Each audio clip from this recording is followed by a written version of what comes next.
Hello mga bata! Ito ang inyong online reading teacher. Ako si Teacher Jaja. Gusto niyo bang matutong bumasa? Siyempre naman, di ba?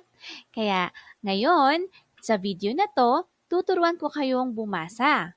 Pero uunahin natin sa mga tunog.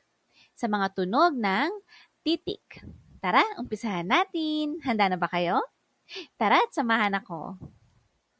Umpisahan nga natin sa malaking titik A.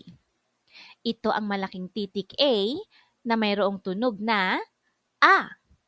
Sabihin nyo nga, A, A, A. Magaling mga bata. Ito ang titik A na mayroong tunog na A.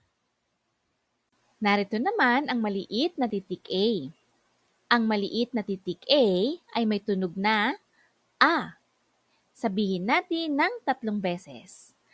A, A, A. Kayo nga, mga bata?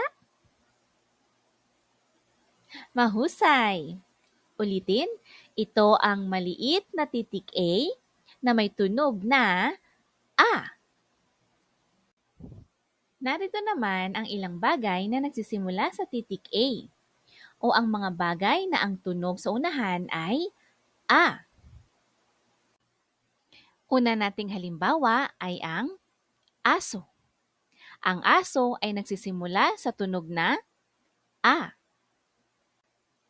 Isunod naman natin ang salitang apoy.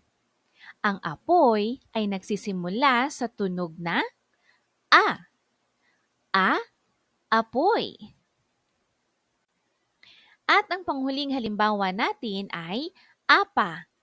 Ang apa ay nagsisimula sa tunog na A. A, A, apa. Ulitin nga natin mga bata ang mga halimbawa na nagsisimula sa tunog na A. Aso. Aso. Apoy. Apoy. Apa.